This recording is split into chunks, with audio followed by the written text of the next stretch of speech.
Comisión de Investigación Bíblica de la Asociación General. Está casado con la hermana Marley Tim y tienen 3 hijos, Suelen, William y Shelly. Creo que es así que se pronuncia. Ok. Pastor Tim es para nosotros aquí en la ciudad de Barranquilla, en Colombia y en todos los países donde llega esta señal un privilegio. Nos sentimos honrados, Pastor, de que usted haya podido aceptar esta invitación con este mensaje que Dios colocó en su corazón. Así que, Pastor Tim, sea muy bienvenido en esta transmisión. Bueno, mi querido pastor, es un privilegio poder participar con ustedes en Barranquilla. Yo estuve cantidad de veces en Colombia, pero no Barranquilla. Por lo tanto, yo creo que tengo una pérdida por la eternidad. Pero no es por nuestra voluntad. Que Dios bendiga a ti, tu ministerio, a cada que nos escuche en este momento, sea onde sea, en el hermoso país de Colombia o en algún otro rincón de esta tierra. Que Dios bendiga a cada uno con sus familias también.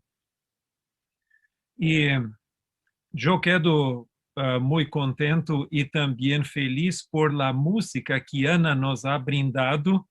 Tienes que orar. Y además de orar, también dice que tenemos que confiar. Y esta es la voluntad de Dios para nosotros.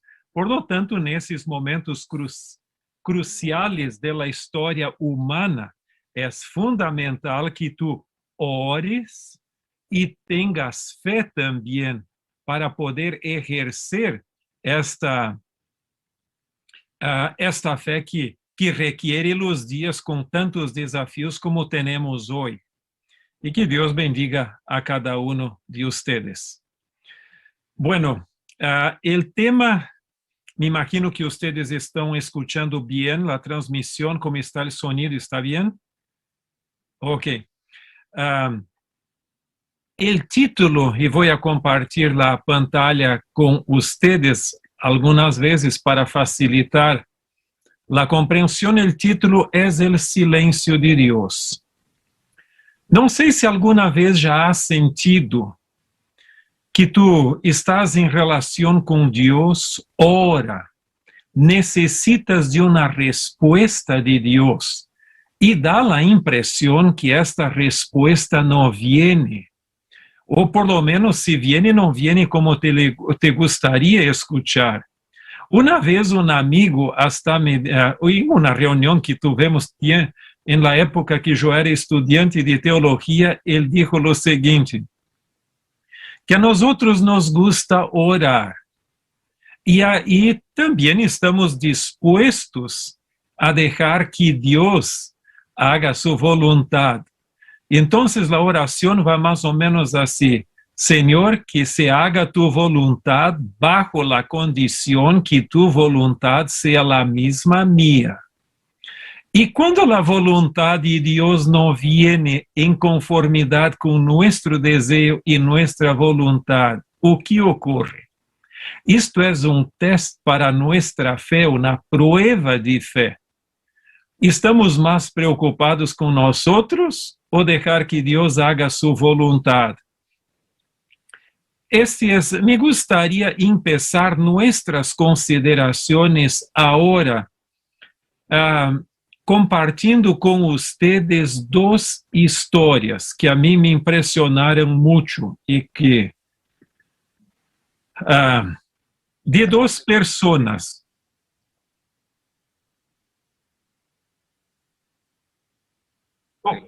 Ok, perfecto. Aquí tú tienes un padre y un hijo. Este es el doctor Gerhard Hasel, que foi decano de la Facultad de Teología o del seminario de nuestra Universidad Andrews, y también su hijo, porque él tenía, el doctor Hasel, 2 hijas y un hijo, y este es el varón, Michael Hasel. Es interesante que Michael por 3 meses estudió alemán, porque el doctor Hazel y su señora también eran alemanes. Pero él entonces, viviendo aquí en los Estados Unidos, volvió a Europa y estudió por 3 años en Bogenhofen, en Austria. Y después, cerca de Navidad, fue a vivir con su abuela, un poquito ali, un par de días, y también un tío, el hermano mayor de Gerhard. Y entonces, cuando estaba llegando cerca de la Navidad, un día Gerhard Hazel llamó a Michael y dijo: Michael, yo ya hice una reservación en un vuelo para que tú vengas pasar Navidad con nosotros en Florida, porque es de Michigan, más al norte para el sur, para Florida. Pero tú no necesitas me dar la respuesta ahora. Yo hice la reservación, como se hacía en aquel entonces, y entonces voy a te llamar a tal día, tal fecha, tal hora, y entonces tú me dices si puedo comprar el ticket para tu viaje. Y él quedó muy contento después de estar casi 3 meses en Europa, de poder entonces volver a ver su familia en Navidad y en Florida. Pero entonces llegó el día que su papá lo llamó y dijo: Michael, ¿puedo comprar el vuelo? Y su respuesta fue: papá, me voy a quedar. Él quedó así hasta un poco nervioso con su respuesta. ¿Cómo puede que yo dijo no a mi papá y la oportunidad de estar con mi familia? Pero después sintió una paz. Él iría para Estados Unidos en el vuelo de Panam, el número 103, el día 21 de diciembre de 21 de diciembre de 1988, y el vuelo salía de Frankfurt, Alemania, hasta Detroit, en Estados Unidos, y entonces con 2 escalas, una en Londres y otra en Nueva York. Ok, pero él quedó tranquilo. Y entonces una noche su papá lo llamó, entonces, hablando, y la mamá primero habló, después el papá, y entonces el papá dijo: mira, yo estoy muy contento porque tú no viniste. Y Michael me dijo hasta caramba, da la impresión entonces que mi familia no me gusta más porque está contento que yo no fui a quedar con ellos en Navidad, en Florida. Él dijo: por una razón, el vuelo en lo cual tú irías a Estados Unidos para nuestro encuentro tuvo un ataque terrorista.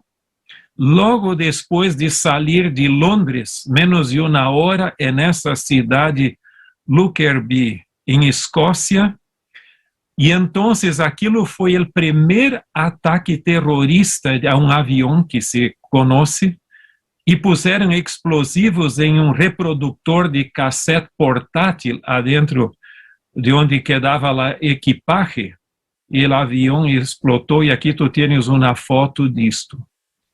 Todos los pasajeros y tripulantes del avión murieron, y también 11 residentes de aquella localidad, porque el avión vino y muchas casas hasta quemaron ali con el impacto de partes del avión. Ahora la pregunta que surge es: ¿por qué Dios protegió a Michael Hazel y no fue en el vuelo? Yo quiero decir de las 270 personas que perdieron su vida.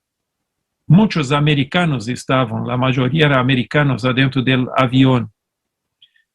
Tengo la impresión que quizá algunos no creían en Dios, eran ateos. Pero ¿qué decir de los demás que quizás oraron por la protección del vuelo? Y si tú alguna vez hiciste un viaje con avión, hay algunos hasta que hacen el sinal de la cruz, hacen su oración y todo. ¿Por qué Dios no los atendió y protegió a Michael? Semejante a esta historia, ocurrió una otra cosa. El papá de Michael, que es Gerhard Hazel, que como yo les dije, era el rector del seminario de Andrews por un periodo y después director del programa de PhD y ThD del mismo seminario. Él fue a una reunión muy importante y era una reunión del Instituto de Investigación Bíblica de la Asociación General, como también del Instituto de Geociencias de la Asociación General, que ocurrió en Utah. Y él llegó tempranito allá, salió con el auto que había alquilado para dar una vuelta en una esquina. Él simplemente não viu aquele ponto ciego, não viu que outro auto estava vindo e o auto não vindo muito rápido, pero golpeou sua porta. O auto não sofreu muito, pero aquele acidente automobilístico lo generou uma fractura del cuello e ele morreu com 59 anos de idade. El apogeu, el clímax de su producción. Él tenía algunos contratos de publicación, por ejemplo, de un comentario de Amós para una colección muy famosa en Estados Unidos de un editorial evangélico famoso.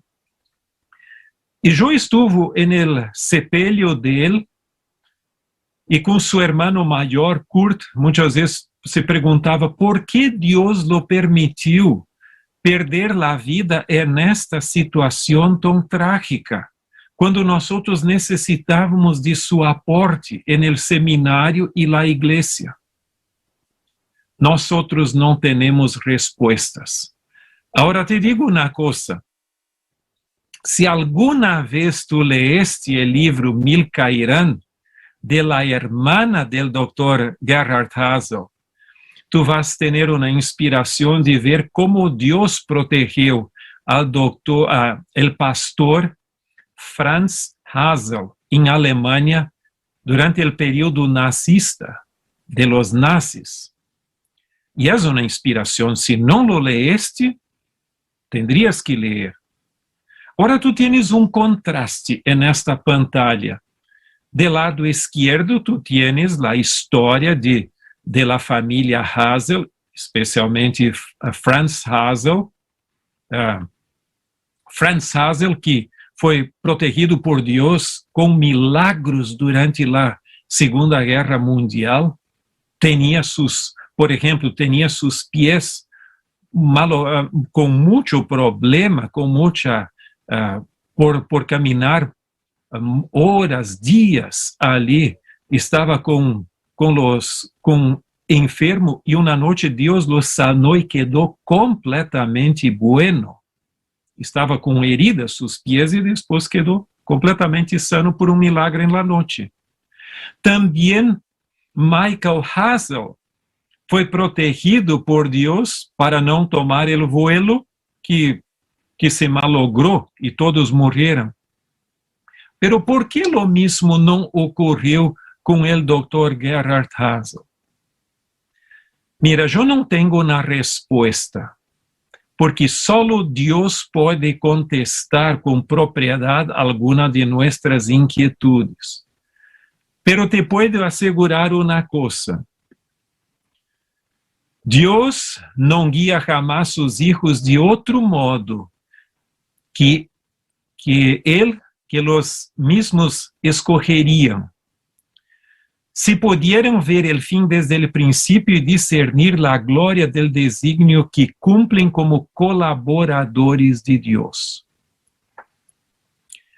Aquí dice que nosotros somos colaboradores de Dios. En nuestra colaboración, está involucrada a glória de Deus também. Não simplesmente nós outros.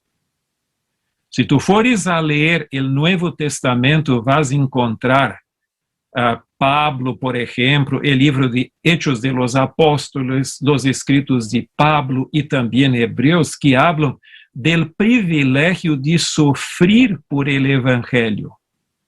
Eles não esperavam, os apóstolos não esperavam simplesmente uma vida com tranquilidade, com sorrisa, com uma sorrisa buena, com tranquilidade, não.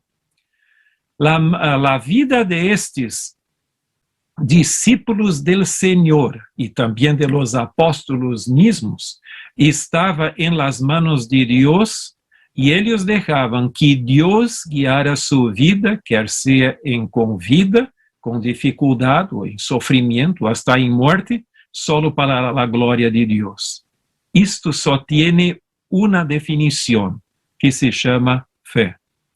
Volvendo a nossa história aqui, Deus tinha um propósito, por supuesto, com Franz Hazel. Também hoje, Michael Hazel é o diretor, o curador do Museu Arqueológico de nossa Universidade Southern, em Tennessee. E ele é hoje dos mais influentes arqueólogos bíblicos da atualidade. Por lo tanto, ele exerce uma hermosa missão. Ora, a única explicação que eu tenho é que Deus considerou que a missão do Dr. Gerhard Hazel já estava cumprida nesta terra, que ele já poderia ir a seu descanso, pensando não em el período de vida aqui, pero em la eternidade. Estávamos um grupo de amigos ali antes do sepelho e então se perguntavam por que isto. E então alguém disse, quizás Deus permitiu que ele fuera para que nós outros tomáramos o lugar e a missão dele. Então, em vez de termos uma pessoa, temos hoje uma multitud de pessoas ali. Pero esta é a prueba de nossa fé. Agora, algumas pessoas perguntam, se Deus sempre cumpre seu propósito, por que orar por nós outros e por outras pessoas? Bueno, antes de contestar esta pergunta, déjame dizer e calificar. Deus nem sempre cumpre seu propósito. E como eu lo sei? Muito simples. Por exemplo, a existência do mal, do pecado e do mal não era propósito de Deus. Isto vino a este mundo e Deus teve que trabalhar nesta situação de emergência que é o pecado para cumprir seu propósito. O propósito de Deus também não é que alguém venha a perder-se. Não, Deus quer que todos nós outros vamos à salvação que Ele nos ha brindado por sua graça, pero nem todos la aceptam. Então, há situações adversas à la voluntade de Deus em la história que nós outros lo sabemos, pero por detrás de la história se desarrolla também o gran marco del conflicto cósmico entre el bien y el mal. E te digo uma coisa, meu irmão, minha irmã, nós outros somos actores adentro deste drama del conflicto cósmico. E nós outros não entendemos tudo que passa nesta situação. Pero temos seguridade que nossa vida não está suelta como alguém, barco que não tem direção no oceano, quizás cerca de Barranquilla. Não. Deus põe limites à atuação do mal e também controla a história do mundo e de tu e de minha vida também. Agora, adentro deste propósito mais amplo de Deus, Ele quer que nós oremos como hasta Ana cantou muito bem, tienes que orar e confiar que Ele está dirigindo nossa vida e a vida de outras pessoas, por lo tanto, tienes que orar por ti e por los demás. Se vas orar solo por ti, entonces tu posición es una posición muy egoísta. Bueno, yo solo me preocupo conmigo. Los demás que Dios se arregle con ellos. No. Nosotros vivimos em comunidade e o cristianismo é uma religião de comunidade. Por lo tanto, temos que preocupar-nos não só por nós, pero por los demás. E é interessante que o apóstolo Pablo dá a impressão que considerava a vida de los demás hasta mais importante do que a sua mesma. É o que ele diz, por exemplo, em Hechos capítulo 20, em seu discurso a los creyentes, los líderes de la igreja de Éfeso. Ele diz, porque não considero minha vida preciosa para mim mesmo, pero quero cumprir a missão. Agora, estas são algumas reflexões que me gostaria compartilhar com vocês em la parte inicial. Agora, nós realmente necessitamos de uma resposta bíblica sobre isto. Então, não calhas em la tentação de crer que eu me olvidei de la Bíblia, que é simplesmente uma charla. Não. La Bíblia é nossa base e solo ela pode contestar algumas de nossas perguntas. Por supuesto, não todas, pero aquelas que necessitamos de resposta, elas las contesta. E então, me gostaria, nesta segunda parte de nossas considerações, reflexionar pouco em lo que a Bíblia tem a dizer e também Helena de White, que creemos que tem aporte muito importante sobre esse assunto também. Mira, me gostaria, para empezarmos esta secção agora, falar de 3 coisas que eu creio que são fundamentais em toda reflexão sobre o tema da oração e como a oração exerce ou não exerce uma influência em los hechos que ocorrem aqui na Terra. Em primeiro lugar, há coisas que Deus sempre hace sem se importar com nossa vontade.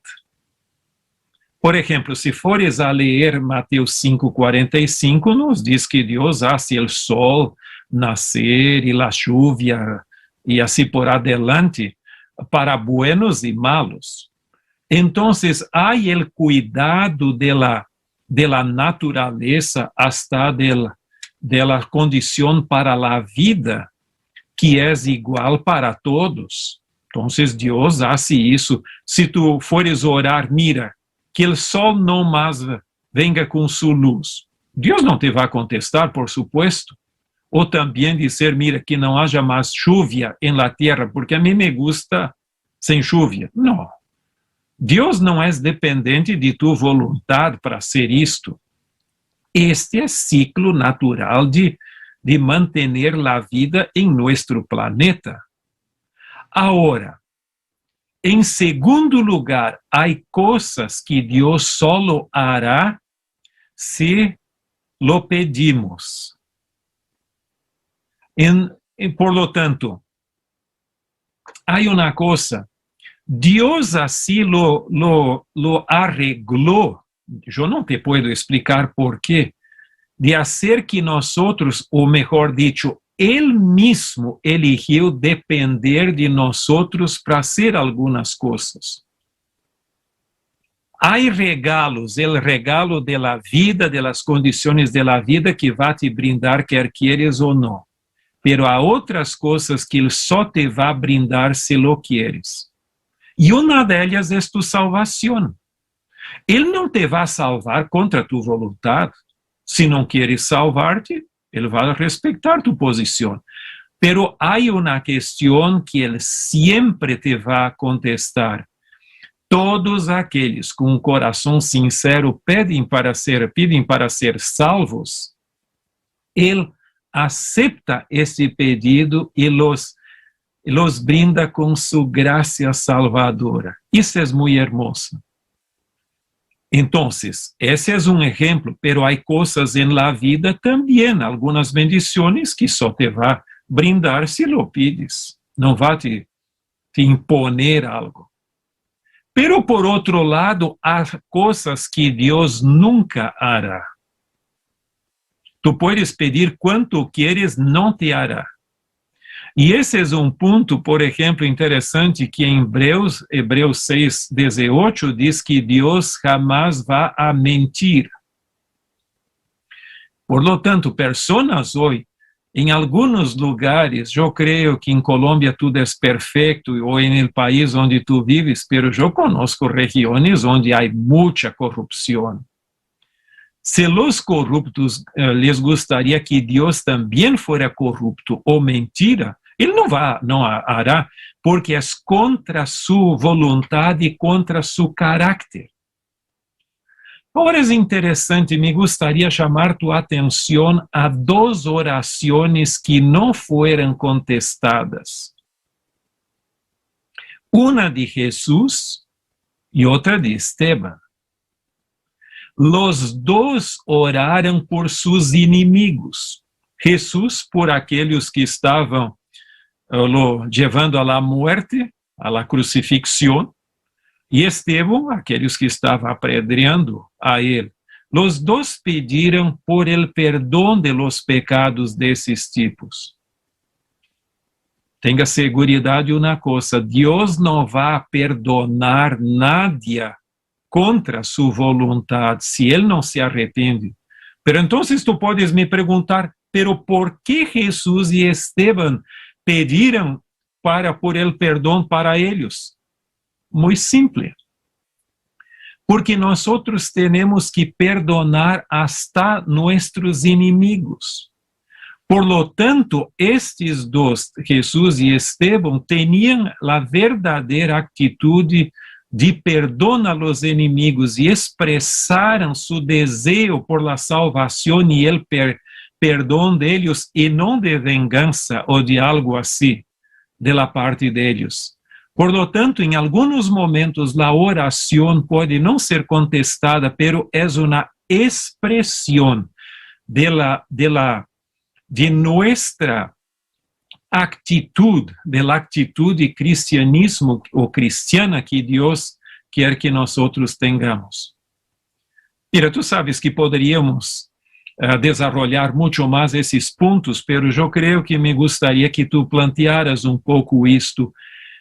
A dificuldade enquanto a la oração é quando ponemos tudo, como dissemos hasta em português, como se fuera harina de la misma bolsa, ou seja, tudo igualito.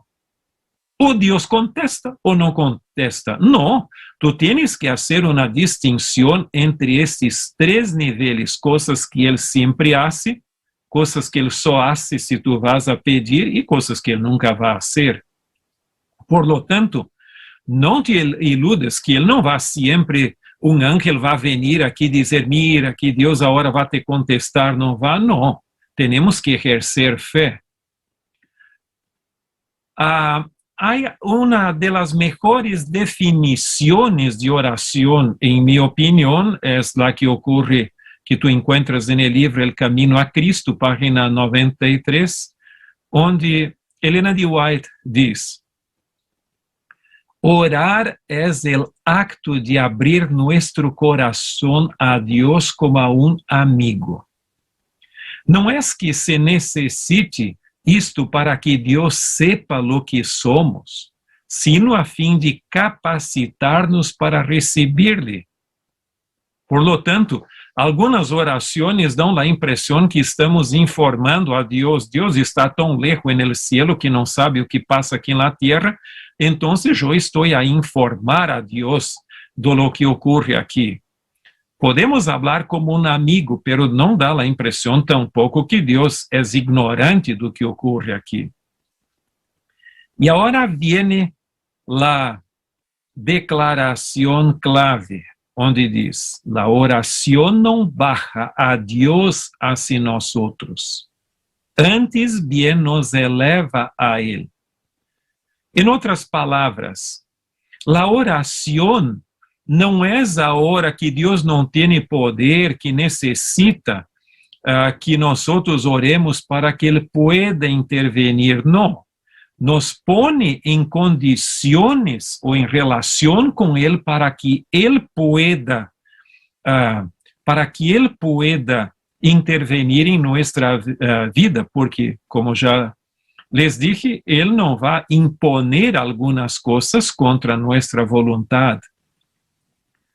Aunque nossa oração pueda dar a impressão de que não foi contestada, esteja seguro de que o importante não é o que vai suceder, é que nós estamos assumindo a atitude que Deus quer que hagamos.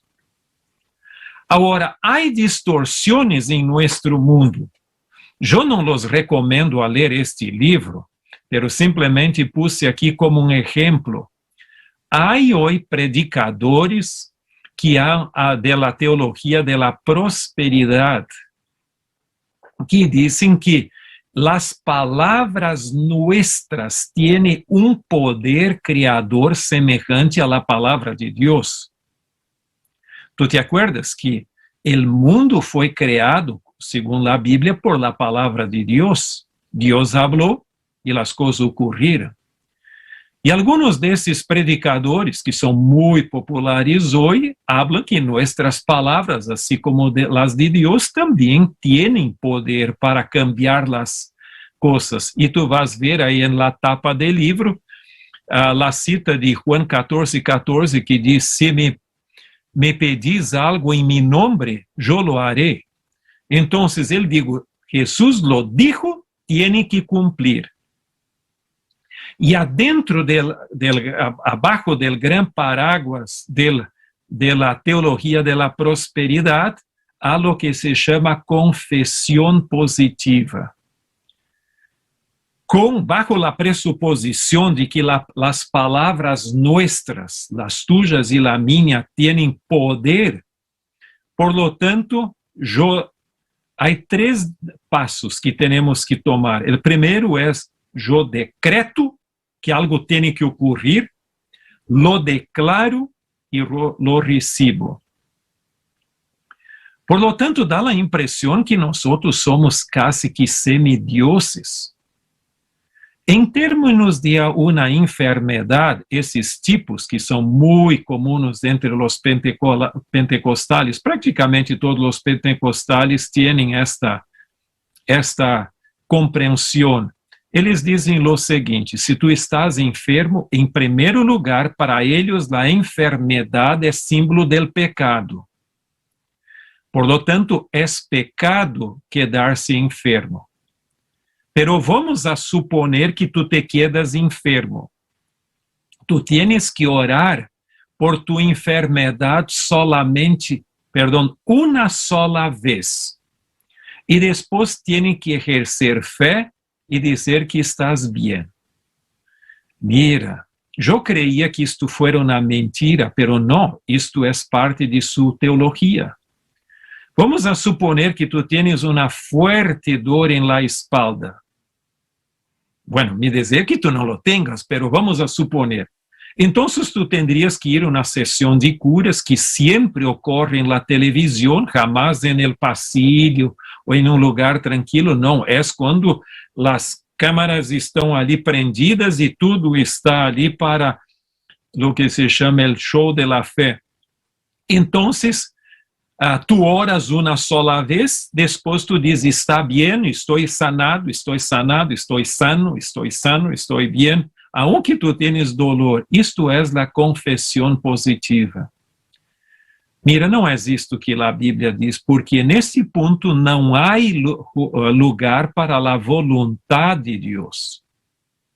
Jamás te vão orar que, Senhor, que se haga tu vontade. Não, é a minha vontade. dá a impressão que a persona impone, é como se fuera um imperativo a Deus. Isto não é o modelo bíblico, perdão por la sinceridade. Agora há uma pergunta. Por que orar por los enfermos? E essa é uma pergunta que quizás alguns de vocês tienen, e hasta uma das razões de nossas considerações aqui. Bueno, me gustaría compartir con ustedes 3 textos de la Biblia, que sería muy bueno que tú no te olvidaras de ninguno de ellos, y que tienen que quedar en equilibrio, en balance, los 3, para que tú no te quedes con un lado de la moneda y te olvides del otro, porque los 3 son fundamentales y tienen que quedar juntos. Por exemplo, em Santiago 5, 14 e 15, o apóstolo nos diz, empieza com uma pergunta, ¿está alguno enfermo entre vosotros? Llame a los ancianos de la iglesia para que oren por él, ungiéndolo con aceite en el nombre del Señor, y la oración de la fe salvará el enfermo, e o Senhor lo levantará. E se ha cometido pecados, lhe serão perdonados. Algumas pessoas creem que aqui está uma base para a extrema unção da Igreja Católica. ¿Te acuerdas que a Igreja Católica tem os 7 sacramentos e um deles é este? A extrema unção como levando méritos a la persona. Não. Simplesmente la unción es un momento en lo cual dedicamos la vida al Señor, no necesariamente que Él va a quedar sano, pero para que la voluntad de Dios se haga en su vida. Y es esto, pero aquí hay la promesa también en términos generales que Dios puede sanar la persona. Agora, a salvação eterna é o mais importante. Se isto for o único texto que a Bíblia tem sobre enfermidade, então eu posso dizer que toda vez que alguém se enferma, vou orar, vai quedar sano, por lo tanto, a vida eterna já está aqui, porque nadie vai morrer. Não é este o sentido do texto. É o sentido de dedicar a vida de la persona para salvarlo, e o Senhor lo pode levantar se quer. Pero há outro texto também. E tu vas ver que o mesmo Senhor Jesus orou por seus inimigos, não foi contestado, e em outra ocasião, em la cruz, ele também orou que se fuera possível que Dios lo salvara del sofrimento, pero no se haga mi voluntad, pero la tuya. Y Dios no lo sacó de la cruz. Él fue hasta la muerte y del peor sacrificio posible. Pero lo mismo ocurrió con los apóstoles, y en el texto que tenemos aquí, tú tienes el apóstol Pablo.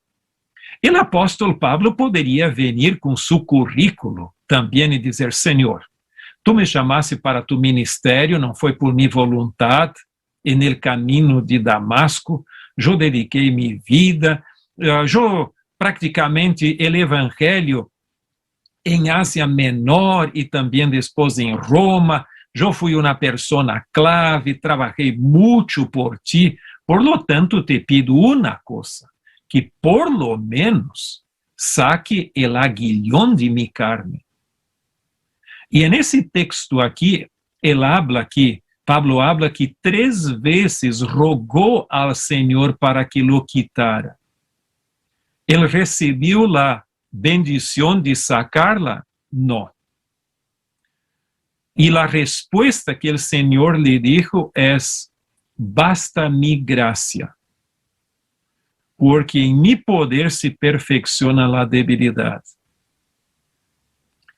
Deus nos conoce el suficiente. Muchas veces necesitamos del sufrimiento para nos acordarmos que Él existe. Se a vida fuera perfecta nesta tierra, quizás nem vontade de ir ao cielo tendríamos, quizás hasta nos olvidaríamos. Agora, não é que tu tienes que quedar como um masoquista que lhe gusta o sofrimento, não. Nuestro ideal é termos salud e salud buena, pero quizás alguma vez Deus permite que algo passe em nossa vida para nos acordarmos que todavia somos humanos e que não temos todo o poder. E então, para que tenhamos vontade de ir e termos um mundo melhor.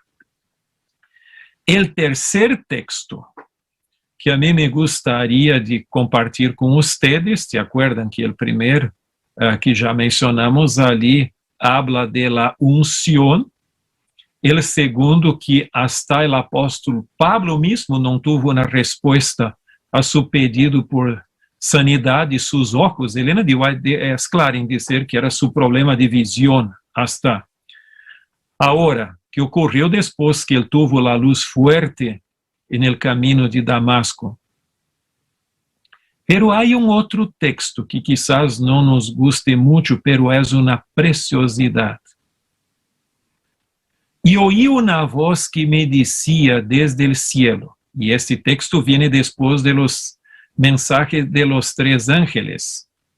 Escribe: Bienaventurados de aquí en adelante los muertos que mueren en el Señor.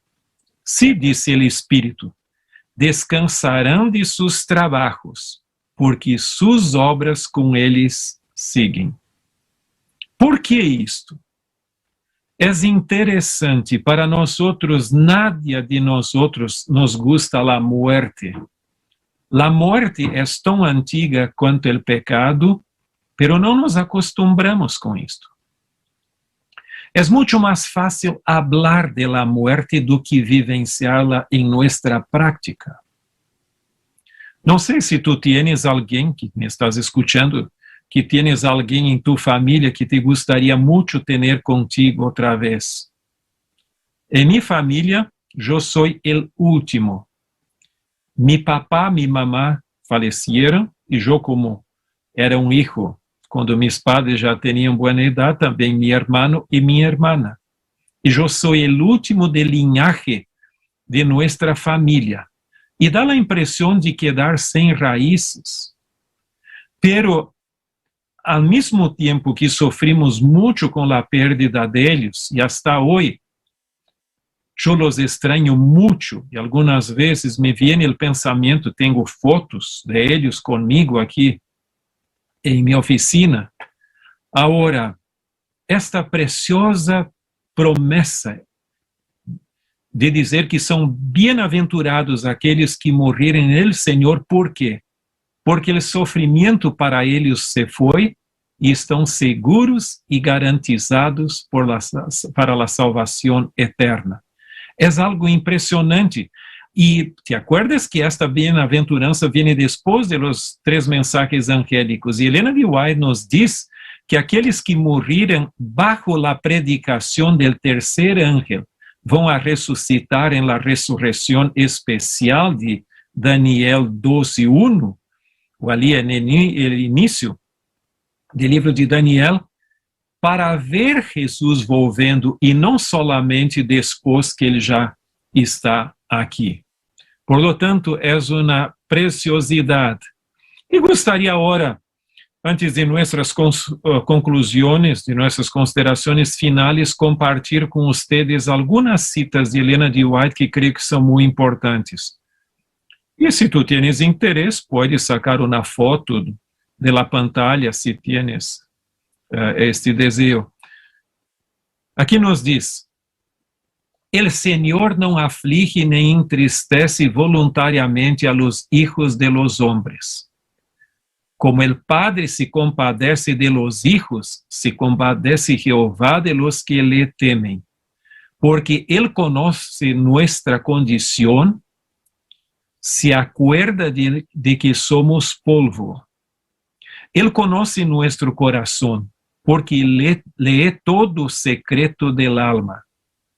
Él sabe si las personas por quienes se ora podrán soportar las pruebas que les sobrevendrán si sobreviven. Él conoce el fin desde el principio. Se permitirá que muchos duerman el sueño de la muerte antes de las terribles pruebas que afligirán el mundo en el tiempo de angustia. Esta es la razón por la cual deberíamos decir después de nuestra fervente petición: pero no se haga mi voluntad, sino la tuya. Tal petición nunca quedará registrada en el cielo como una oración sin fe. Esta cita yo creo que aclara muchas cosas. Nosotros como humanos gostaríamos de tener nuestros queridos, nuestra familia para siempre con nosotros. Pero Dios sabe si ellos tienen fuerza suficiente para suportar las dificultades que van cada vez ser peores. Para Dios es una bienaventuranza tener sus hijos fieles guardados en la sepultura, aguardando la resurrección. Y nosotros también tendríamos que tener esta idea de nuestra fe, para não sermos egoístas dizendo: não, Senhor, a mim não me importa se tu queres poner em la sepultura ou não. Se ele venga a sofrer depois de los terribles momentos finales de la história humana, bajo la condição que me deje sempre com ele em mi casa. Isto é uma oração muito egoísta. Como Elena de White diz ali, temos que pedir por nuestros, com ferviente oração, ferviente petição por nuestros queridos, pero sempre com la expressão: não se haga mi voluntad, sino la tuya. Porque Deus sabe lo que é melhor, muito mais do que tu, eu ou todos nós outros, os humanos juntos. Agora, tu poderias também dizer o seguinte: se Deus vai chamar ao descanso alguns antes de los eventos finales, não seria isto uma espécie de nepotismo? Ou seja, de uma forma de Deus cuidar de los sujos e los demás deja sufrir ali, então tu podes ir para el outro extremo. Não lo creo, porque há texto que aclara muito bem isto, é 1 Coríntios 10:13. Nesse texto, o apóstolo Pablo mesmo diz: não os ha sobrevenido nenhuma prueba que não seja humana, pero fiel es Dios, que não os dejará ser provados mais de lo que podeis resistir, sino que dará também juntamente com la prueba la salida, para que podáis suportar. Aqui neste texto tu tienes la clave. ¿Por que Deus chama al descanso algunos, quizás hasta temprano en la vida, e não a outros? Bueno, não puedo contestar tudo, pero uma forte evidência é que Deus não deixará que nadie seja provado mais allá de sua força. Ele conhece nossas debilidades, e quizás se alguém é débil, é fiel a Ele, pero não teria força para suportar os últimos eventos. Deus vai brindar a Ele o descanso para que esteja seguro para receber a bem-aventurada vida eterna. Agora, o quadro bíblico, ou seja, a enseñança bíblica não termina simplesmente com este mundo sem respostas. ¿Por qué mi hijo, mi hija, mi papá, mi mamá, ou seja quem seja, está em dificuldade, está sofrendo? Mi hermano mesmo sofreu muito, ao ponto que mi senhora lo considera como Job moderno. E se eu me perguntei muitas vezes por quê. Ele foi tão missioneiro e sofreu tanto com quantidade de problemas de saúde indescritíveis. Personalmente, eu creio que para nós outros e para muitos outros, ele foi um exemplo de fé. Eu jamais o escutei murmurando ou lamentando da vida, pero sofreu com segurança que sua vida estava nas mãos de Deus. Que exemplo de fé é isto? Eu creio que Deus permite que alguns sofram antes de morrer para que traem exemplos, e muitas vezes, neste momento, isto toca mais ao coração das pessoas do que se estivera em plena saúde com seus dones. Ora, me gostaria, todavia, ler um texto bíblico e 2 citas de Helena de White. Tu conheces esse texto, mas seria bueno concluirmos com esta cita bíblica e de Helena de White. Se tu tens tu Bíblia, vamos acompanhar a leitura. Aqui, o texto bíblico nos diz claramente: e quando tuve o privilégio de ver esta nova realidade, o cielo novo e a terra nova, então o texto nos diz: vi um cielo novo e uma terra nova, porque o primeiro cielo e a primeira terra passaram, e o mar já não existia mais.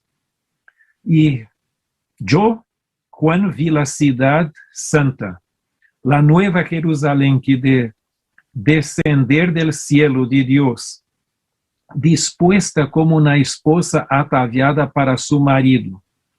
E ouí uma grande voz del cielo que dizia: He aqui el tabernáculo de Deus com los hombres, e Ele morará com eles, e eles serão su pueblo, e Deus mesmo estará com eles como su Deus.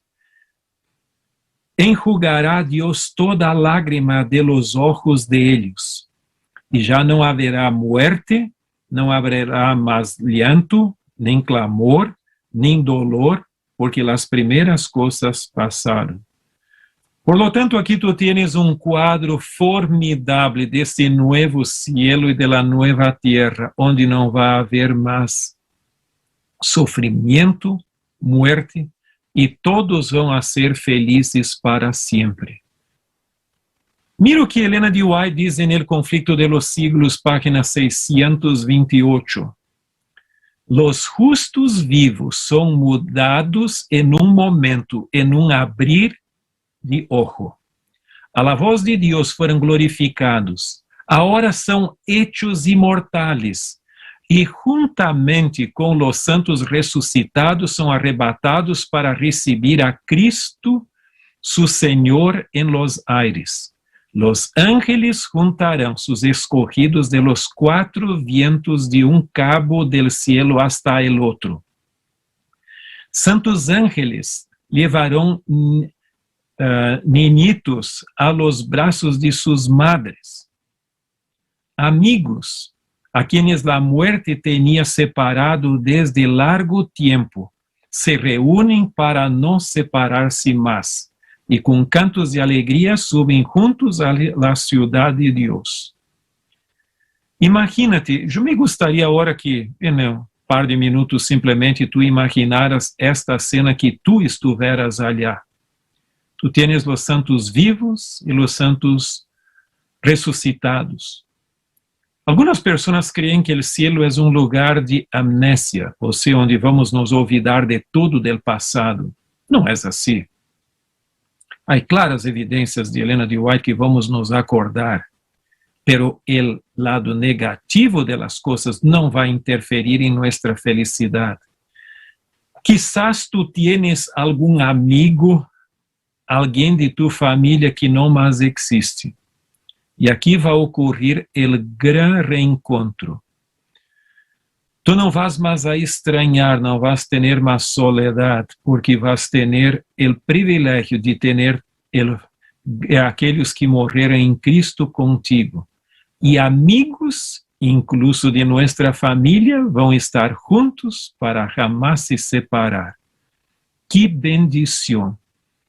Eu personalmente me gostaria que este dia chegara pronto para encontrar aqueles de minha família que não mais existem e que estão no cemitério aguardando a segunda venida. Imagino que tu também tienes um desejo semejante. Por lo tanto, não puedes dudar de Deus, de seu poder, de seu plano de salvação, de seu amor, não. Porque não termina com o momento em que tu deixas uma pessoa depois do sepelho no cemitério. Não. Vai terminar com esse glorioso momento. E o pior seria se nossos queridos vão estar allá e nós outros não. Pero o último quadro que eu creio que é muito precioso é do livro La Educación, página 305, onde diz: e agora hablando de nosso encontro. Tu sabes quem é a primeira pessoa, o primeiro ser que vamos encontrar? Não é todavia Jesus, tampouco nossos familiares, pero nosso ángel de guarda. E Helena de White nos aclara: todo remido compreenderá a obra de los ángeles em sua própria vida. Que sensação lhe produzirá conversar com el ángel que foi seu guardião desde o primeiro momento, que vigiou seus passos e cobriu sua cabeça en el dia de peligro, que estuvo com ele en el valle de sombra de muerte. E te acuerdas que Helena de White nos diz hasta que o ángel de guarda cuida de la sepultura de los fieles onde sea que ali esteja, que señalou o lugar de descanso, percebes aqui? Que foi o primeiro em saludá-lo em la mañana de la resurrección e conhecer por meio de ele a história de la intervenção divina em la vida individual e de la cooperação celestial em toda a obra em favor de la humanidade. Mira, quizás te gustaría tener uma resposta para as perguntas que nós outros quedamos sem resposta. Pero tu sabes que o ángel te vai a contestar a estas perguntas que nós outros não temos.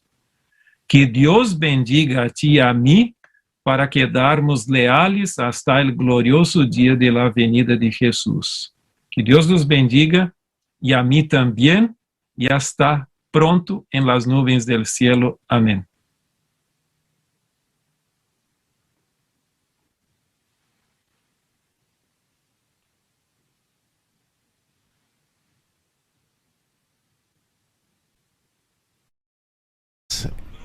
Pastor Alberto Tim, por ese extraordinario mensaje.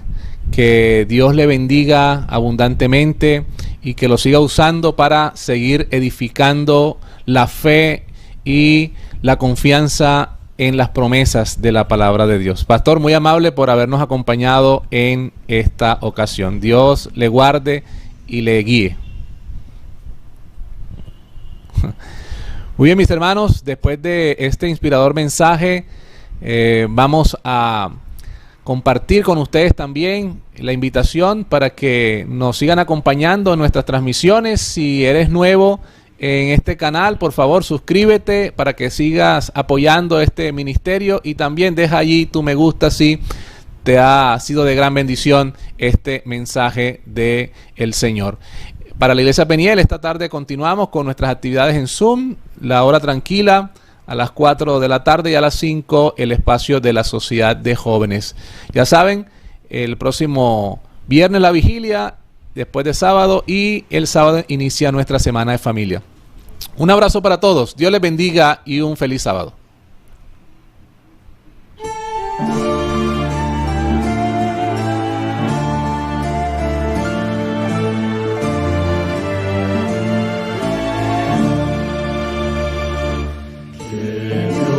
Te dé su bendición.